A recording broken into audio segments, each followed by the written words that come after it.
उधर देखिए, खाते रहो मुंह देख रहा है। इधर नहीं देखो। मुजफ्फरपुर में बहुत पॉपुलर हो रहे हैं HR शिक्षा केंद्र एक मतलब खोले हुए हैं। देख रहे हैं कि 9 से लेके 12 तक पढ़ाई बच्चों को शिक्षा देते हैं। और किस तरह मतलब कि जो है अभी जो है 1 फरवरी से 12th का एग्ज़ाम भी है और मैट्रिक का भी एग्ज़ाम मार्च में है। और किस तरह बच्चे को तैयारियां किए हैं वो बताएं। नमस्कार। पहले आपके चैनल को और आपके चैनल के दर्शकों को और साथ में आप लोग का भी जो हमें इस तरीके का सम्मान दिया और हमें समय दिया।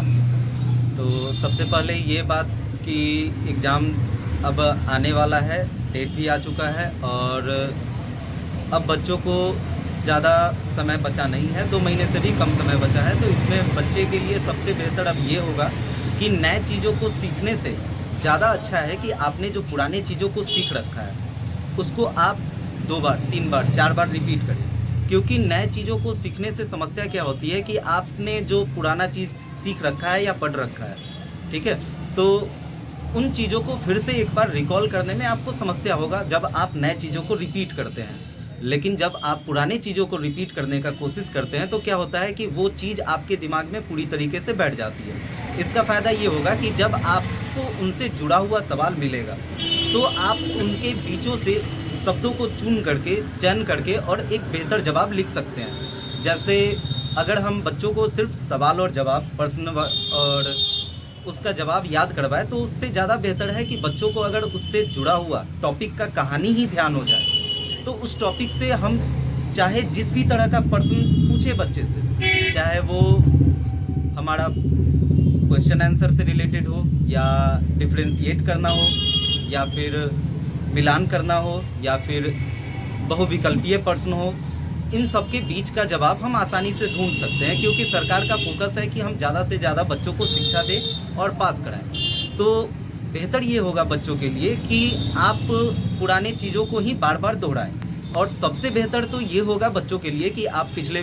3 साल 5 साल का जो भी प्रश्न पूछा गया है बिहार बोर्ड के द्वारा, चाहे वो 10th का एग्ज़ाम दे रहे हों बच्चे या 12th का एग्ज़ाम दे रहे हों बच्चे, तो उसके बीच से अगर आप सब जितने भी सवाल हैं, चाहे बहुविकल्पीय हो, मल्टीपल चॉइस हो, क्वेश्चन आंसर हो या जिस भी तरीके का क्वेश्चन हो, 3 से 5 वर्षों का क्वेश्चन अगर आप रिपीट करते हैं तो वो आपके लिए ज़्यादा फायदेमंद होगा। आपको वहाँ से टॉपिक पता चलेगा कि बिहार बोर्ड के द्वारा सबसे ज़्यादा कहाँ से सवाल पूछा जाता है। तो ये मेरे ख्याल से लगता है कि ये बच्चों के लिए ज़्यादा बेहतर होगा। आपने मतलब 9 से शुरू किए हैं, 12th से शुरू किए हैं, तो और बिहार बोर्ड और CBSE दोनों कुल मतलब लेके चल रहे हैं। जी। तो किस तरह के मतलब कि जो है इस तरह की सोच आई कि बिहार बोर्ड और CBSE दोनों को हम पढ़ाएं? जी देखिए, सबसे पहले तो बात यह है कि मेरा शिक्षा भी कुछ निम्न स्तर पर से ही शुरू हुआ था। तब हमारा घरेलू कंडीशन भी उतना बेहतर नहीं था, आर्थिक आय हमारा भी कमज़ोर था। तो हमें जितने भी शिक्षकों ने जो भी ज्ञान दिया था तो उसके अनुसार लगा कि हमने जो कुछ भी पाया है अपने शिक्षकों से, अपने गुरुओं से या अपने घर में माता पिता से, भाई बहनों से, जो हमारे बड़े भाई बहन हैं वो हमारे लिए एक आदर्श हैं। हमारे गुरु ने जो हमको ज्ञान दिया है तो हमने ये सोचा कि हमने जो कुछ भी पाया है अब हमारा भी एक उम्र हो चुका है कि हम उन चीज़ों को आने वाले जनरेशन को वापस से दें और अपने देश के लिए कुछ करें। और इस देश ने हमें जो कुछ दिया है तो मेरा भी ये फर्ज बनता है, ये मेरा दायित्व है कि हम इस देश को अपने तरीके से लौटाएं। क्योंकि इस देश ने हमारे लिए जो किया है हम उसका कर्ज तो नहीं चुका सकते हैं, लेकिन हाँ, हम अपना योगदान इस देश को आगे बढ़ाने में और आने वाले पीढ़ियों को आगे बढ़ाने में दे सकते हैं। तो इसी विचार से हमने इन चीज़ों को शुरू किया कि हमारा भी पढ़ाई 1 to 8 तक CBSE से हुआ था, 9-10 हमारा भी बिहार बोर्ड है हिंदी मीडियम है। तो हमने सोचा कि बिहार बोर्ड के बच्चों में इंग्लिश का थोड़ा सा समस्या है, तो बेहतर होगा कि उन लोगों को इंग्लिश भी मजबूत किया जाए तो ज़्यादा अच्छा रहेगा।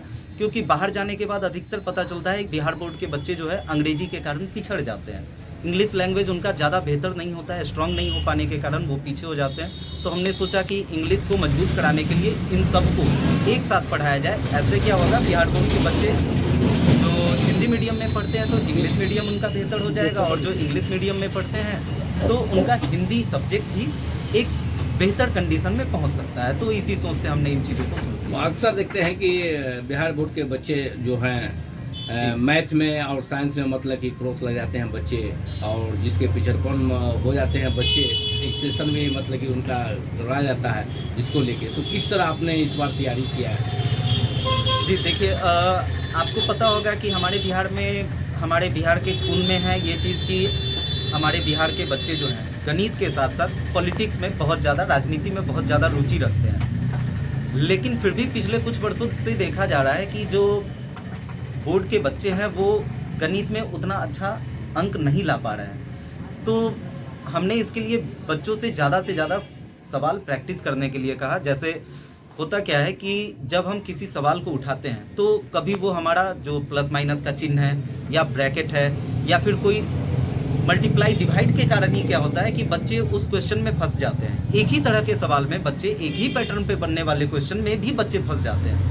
तो एक ही तरह के पैटर्न पे कम से कम 5-6 सवाल अगर बच्चे बनाए और रिवीजन करें तो उनका बेहतर प्रयास होगा और बेहतर प्रयास ही उनको सफलता तक पहुंचा सकता है। जहां तक विज्ञान विषय का सब्जेक्ट है तो विज्ञान जो है वो विशेष ज्ञान के ऊपर आधारित है। उसको अगर बेहतर तरीके से समझा जाए तो बच्चे बेहतर कर सकते हैं। उसको टॉपिक वाइज क्लियर करना और समझना, और शिक्षकों के लिए उन चीज़ों को अगर बच्चे को कन्फ्यूजन हो रहा है 2 बार 3 बार बताना, और बच्चे को भी चाहिए कि बेझिझक अगर उनको किसी पढ़ाई से रिलेटेड जिस भी सब्जेक्ट में, जिस भी विषय में समस्या है, चाहे वो मैथ्स हो, साइंस हो, SST हो, इंग्लिश हो, जिस भी सब्जेक्ट में समस्या है वो बेझिझक अपने शिक्षक से पूछ सकते हैं।